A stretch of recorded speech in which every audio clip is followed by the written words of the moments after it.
মহানায়ক উত্তম কুমারের মৃত্যু নিয়ে দুটো বিশেষ ঘটনার কথা বলেছেন পরিচালক অরবিন্দ মুখোপাধ্যায়। প্রথমটি হলো, উত্তম কুমার মারা গেছেন শুনেই বালিগঞ্জের নানুবাবুর বাজারে এক বৃদ্ধা জ্ঞান হারিয়ে পড়ে যান। দ্বিতীয় ঘটনাটি হলো, মহানায়কের মৃতদেহের গাড়ি যখন টালিগঞ্জ রেল ব্রিজের নিচ দিয়ে ধীরে ধীরে যাচ্ছিল, তখন উপরের রেল লাইন দিয়ে যাচ্ছিল একটি ট্রেন।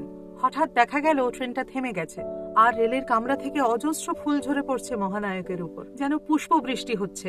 জানা যায় ট্রেনের চালক উত্তম কুমারের দেহ আগে থেকে দেখতে পেয়েই ব্রেক কষে দিয়েছিলেন। ট্রেন যখন থামে ওই রাস্তার ঠিক উপরেই পড়েছিল ভেন্ডার কামরা। ঘটনাচক্রে ওই দিন ওই ভেন্ডারে বেশ কিছু ফুল বিক্রেতা ফুল নিয়ে যাচ্ছিলেন। তারা জীবিকার কথা ভুলে গিয়ে সেদিন মহানায়ককে পুষ্পাঞ্জলি দিয়েছিলেন। এই ঘটনার কথা মুম্বাইতে বসেই জানতে পারেন অশোক কুমার, এবং তিনি বলেন, জনপ্রিয়তা কাকে বলে তা আমি আমার নিজের জীবনে দেখেছি, কিন্তু এই কথা স্বীকার করতে আমার কোনো দ্বিধা নেই। আমার জনপ্রিয়তার চূড়ান্ত সময়েও এত জনসম্মান আর এই ভালোবাসা আমি সত্যি পাইনি।